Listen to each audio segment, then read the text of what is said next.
आज बाजारातून येताना अगदी ताजी आणि हिरवीगार अशी कोथिंबीरची मोठी जुडी आणली होती. त्यानंतर 2-3 वेळा स्वच्छ धुवून ती चाळणीवर अशा प्रकारे निथळत ठेवली आणि नंतर अगदी बारीक चिरून घेतली. कोथिंबीर ही बघून घेताना अगदी हिरवीगार, कोवळी अशी बघून घ्यावी. आता इथे मी एका मिक्सरच्या भांड्यामध्ये जवळ-जवळ 7 ते 8 लसणाच्या पाकळ्या घेतलेल्या आहेत. 3 ते 4 हिरव्या मिरच्या तशा तोडून घालायच्या आहेत.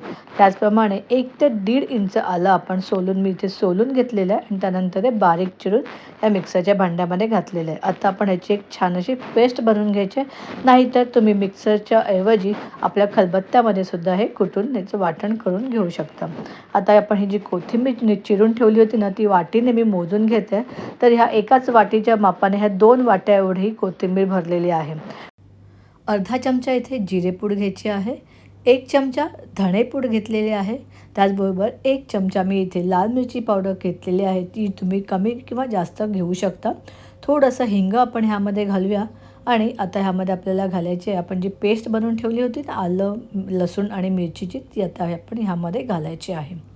ते सर्व पेस्ट यामध्ये घालून झालेली आहे. आता ह्यामध्ये आपण घालायचे 2 टेबलस्पून पांढरे तीळ, त्यामुळे छान असा क्रंच येतो आणि थोडीशी हळद मी इथे घातलेली आहे.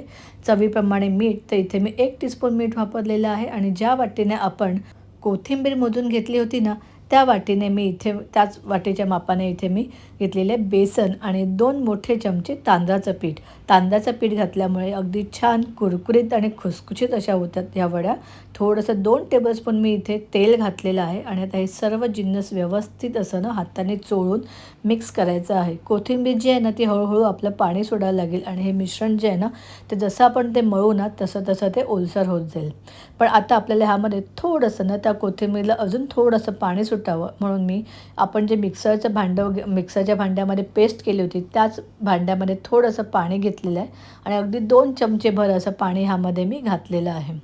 आणि चांगलं आता तुम्ही बघू शकता हळूहळू ना हा गोळा अगदी घट्ट होत जाईल. अगदी छान असं पीठ हे एकत्र मिळून येईल. जोपर्यंत मी हे सर्व पीठ मळून घेते ना, तोपर्यंत तुम्ही मला कमेंट करून सांगा की तुम्ही हा व्हिडिओ जगाच्या, देशाच्या आणि महाराष्ट्राच्या कोणत्या भागातून पाहत आहात आणि हे जाणून घ्यायला मला फारच जास्त आनंद होईल. तर तुम्ही बघू शकता हळूहळू हे पीठ चांगलं मिळून आलेलं आहे. त्याचा असा छान असा घट्ट असा गोळा झालेला आहे. आता मी ह्याचे 2 भाग करते, म्हणजे आपल्याला त्याचे 2 उंडे बनवता येतील. हा सुद्धा चांगला आपण व्यवस्थित मळून घेऊया आणि त्याचे छान असं त्याला शेप देऊया. हाताला पाहिजे असल्यास यावेळेला थोडंसं तेल लावून घ्या, म्हणजे पीठ हाताला चिकटणार नाही. तर तुम्ही बघू शकता अगदी छान असे हे 2 उंडे मी तयार करून घेतलेले आहेत. काही जणं काय करतात की एखादा ढोकळा प्लेटमध्ये किंवा ताटामध्ये किंवा ट्रेमध्ये ते थोडंसं ग्रीसिंग करून ना हे पीठ त्यावर थापून घेतात. तुम्ही तसंही केलं तरी चालेल. तर आता मी इथे एक चाळण घेतलेली आहे आणि त्याला आपण थोडंसं तेल लावून ग्रीस करून घेऊया आणि मग आपण जे उंडे बनवले होते कोथिंबीर वडीचे, ते आपण ह्यावर ठेवायचे आहेत. जोपर्यंत साईडला मी काय केलं होतं, कढईमध्ये पाणी गरम करायला ठेवलं होतं आणि त्याला छान अशी उकळी येऊ दिली. कधी थंड पाण्यावर आपल्याला कोणतेही पदार्थ वाफवायचा असेल तर थंड पाण्यावर डायरेक्ट वाफवायला ठेवू नये. पाणी छान उकळलं की त्यावर आपण आपली चाळण आहे ती ठेवायची आणि त्याच्यावर घट्ट असं झाकण ठेवायचं आणि आता साधारण 15 मिनटं आपल्याला हे मीडियम फ्लेमवर चांगलं वाफू द्यायचं आहे.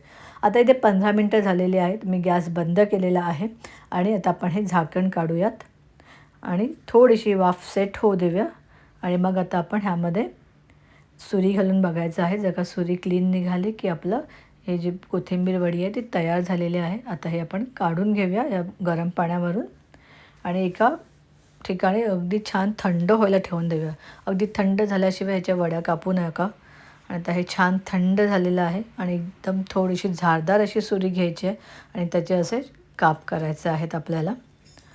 आणि हे जे काप आहेत ना, तुम्ही असे करून डब्यामध्ये भरून ठेवून देऊ शकता. 7 ते 8 दिवस छान लागतात आणि राहतात आणि तुम्हाला कधी मुलांना डब्याला द्यायचे आहेत किंवा संध्याकाळी कधी करून खायचे तर तुम्ही लगेच ते फ्राय करून घेऊन खाऊ शकता. तर अशा प्रकारे आपले हे कोथिंबीर वडी छान अशी चिरून झालेली आहे. तुम्ही बघू शकता छान असा शेप आलेला आहे. भरपूर अशी यामध्ये कोथिंबीर आहे, त्यामुळे छान अशी चव लागते. बरेच जणं हे डीप फ्राय करतात, पण मला शॅलो फ्राय मी प्रिफर करते. तर मी इथे हे शॅलो फ्राय करून घेणार आहे. तुम्हाला डीप फ्राय करायचं असेल ना कढईमध्ये तर तुम्ही तसंही करून घेऊ शकता. आता दोन्ही बाजूने छान असं हे शॅलो फ्राय करून घ्यायचं आहे. आता जर का तुम्ही हा व्हिडिओ अजूनपर्यंत पाहत आहात ना, तर तुम्हाला हा व्हिडिओ अजूनपर्यंत कसा वाटला हे मला तुम्ही कमेंट करून नक्की सांगा. आणि व्हिडिओ आवडला असल्यास लाईक करा, कमेंट करा आणि आपल्या फ्रेंड्स आणि फॅमिलीबरोबर हा व्हिडिओ नक्की शेअर करा. तर तुम्ही बघू शकता अगदी छान रंग आलेला आहे ह्या वडीला आणि अगदी सुंदर खूप टेस्टी झाली होती ही वडी. तर तुम्हीसुद्धा ही रेसिपी तुमच्या घरी नक्की ट्राय करा आणि अशाच छान छान रेसिपीजसाठी रितिका सावंत किचनला यूट्यूब चॅनलवर सबस्क्राईब करा, फेसबुकवर फॉलो करा आणि इंस्टाग्रामवर सुद्धा नक्की फॉलो करा. तर भेटूया आता पुढच्या व्हिडिओमध्ये एका मस्त खमंग रेसिपीबरोबर. तोपर्यंत बाय बाय. थँक्यू.